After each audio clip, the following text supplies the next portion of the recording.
may isang balita tayong nakita, mga bossing. Dito sa isang balita, mga kababayan, nadamay ang pangalan ni Atty. Vic Rodriguez, mga bossing. Mr. Mark, good morning to all your viewers watching here from Singapore. Simply shows that she is ignorant. Sabi ni Alicia Sobrebega. Madam, miss ko po dyan yung Milo Dinosaur. Miss ko dyan yung chicken rice. Nako.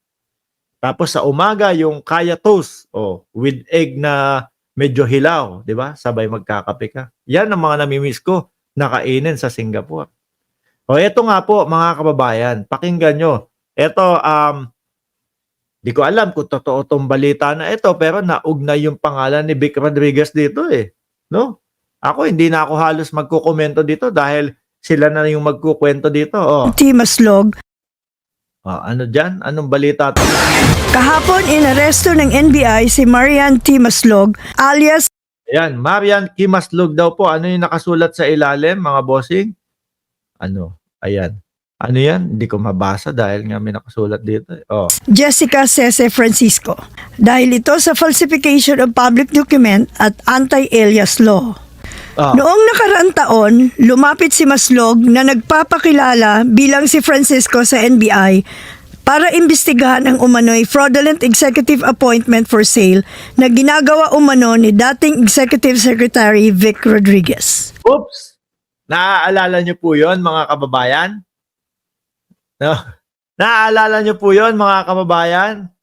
Diba merong umalingasaw, meron tayong narinig. May ugong-ugong na, magkano? Bago daw po maupuan yung isang gabinete, ibinebenta daw po ni Atty. Vic Rodriguez. Mga bossing, ha? Magkano daw po?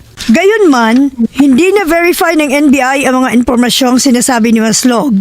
Nagsuspetsa ang NBI at nang mag-imbestiga, nadiskubre nila ang totoong identity nito. Isang kamag-anak din ni Maslog, ang tumestigong si Francisco at si Maslog ay isang tao lang. Noong Okay. So, nag-iba lang ng pangalan. 1999, nakasuhan si Maslog dahil sa panunuhol sa Department of Budget and Management para masungkit ang 200 million contract. Pero bago pa naibaba ang sentensya, ano po ang ginawa bago maibaba ang sentensya? sumibat siya ng Pilipinas at nagtago sa Amerika at nag-asawa at naging Marian Smith. Naging partner din Nagtago sa ibang pangalan. umano niya ang asawa sa ilang mga financial crimes sa US. Na-convict ng Sandigan Bayan ang dalawa niyang kasabwat, pero si Maslog hindi na sentensyahan dahil sinabi ng kanyang abogado sa korte na patay na ito.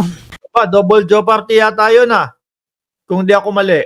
Correct nyo na lang ako. Sa pagkakahuli sa kanya ng NBI, napag-alaman ngayon na hindi pa siya patay. At posible may kinalaman din sa illegal pogo operations. Ayon sa isang source ng BNC, personal na kilala ni Maslog si Alice Goo at ang mayor ng Sual na si Dong. Yung magjowa daw. Di ba? Talagang pinipilit ni Jinggoy Estrada, magjowa kayo. Bakit meron kayong couple shirt pa? Nagkataon lang yung couple shirt nyo. Si Mayor parang no? Sabi ko, iniisip ko mga kababayan, habang pinapanood ko yung hearing po, mga bossing, about sa Pogo, tapos tinatanong si Mayor, minsan mabubwisit ka Ito si Mayor, nanalo ng tatanga-tanga. Kasi parang aanga-anga, si Mayor, mga bossing, kung sumagot, parang lahat hindi alam, lahat nakalimutan ko na po. Lahat nagkataon lang, alam naman po natin. Nagsisinungaling, mga kababayan. Kalugay. Nakipag-meeting niya si Maslog kina Guo at Kalugay tungkol sa mga infrastructure projects para sa Sual, Pangasinan. Sa pagkakaalam din ng source, ang ilang negosyo at mga sasakyan ni Maslog ay pag-aari ni Guo. At Meron akong nakita doon, parang Land Cruiser, mga kababayan. Alam niyo, pangarap ko yun.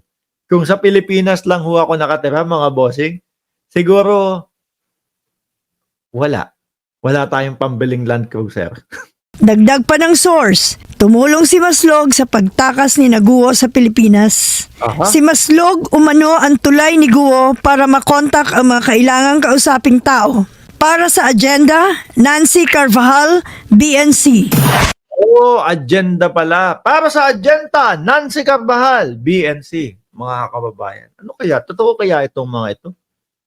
Mga bossing? Ay, Diyos ko. Kailangan talagang matalino ka sa mga ganito eh. No? Sabi ni Simeon, Colorado, Boss Mark, nandiyan si Rocky, nanonood sa'yo. Huwag mo daw isali sa Pogo. Asan ba si Atty. Harry Roque? Huwag nyo akong isama sa Pogo. Sa Pogi na lang po, Atty. Ano? Oh, ay nako, ay hawak na naman pala ni Atty. Harry Roque. Sangkatutak na video daw po. O yan. Nako, ikaw na naman ba maglalabas niyan, Atty. Harry Roque? Tapos sasabihin mo, kaya ka na naman ipinapatawag doon sa Kongreso dahil ikaw yung pinag-iinitan ni Martin Romualdez na dahil ikaw yung naglabas. Anyway, mga boss, chief, amo, sir, anong oras na ba? 11:11 na po dito sa aming lugar, mga kababayan. Totoo ba? May skandal si Mayor at Ong? O ba? Sinong Ong yan? Cassie Ong? O ba? Pakipasa, ha? Anyway, mga boss, chief, amo, sir, 9:00 na po ng gabi dito sa aming lugar. At 12:00 ng tanghali, kayo po ay mananghalian na dyan. At kami naman po ay matutulog na dito, mga bossing. Ma'am Cheryl Santa Maria, shoutout po sa iyo. Doon sa mga late po na pumasok, mga kababayan, eh, panoorin nyo na lang po ng live. Ng replay itong live stream natin. Muli po, maraming salamat and God bless po sa ating lahat. Guo para makontak ang mga kailangang kausaping tao. Para sa agenda, Nancy Carvajal, BNC. Oh, agenda pala. Para sa agenda, Nancy Carvajal, BNC, mga kababayan. Ano kaya? Totoo kaya itong mga ito? Mga bossing? Ay, Diyos ko. Kailangan talagang matalino ka sa mga ganito eh. No? Sabi ni Simeon, Colorado, Boss Mark, nandiyan si Rocky, nanonood sa'yo. Huwag mo daw isali sa Pogo. Asan ba si Atty. Harry Roque? Huwag nyo akong isama sa Pogo. Sa Pogi na lang po, Atty. Ano? Oh, ay nako, ay hawak na naman pala ni Atty. Harry Roque. Sangkatutak na video daw po. O yan. Nako, ikaw na naman ba maglalabas niyan, Atty. Harry Roque?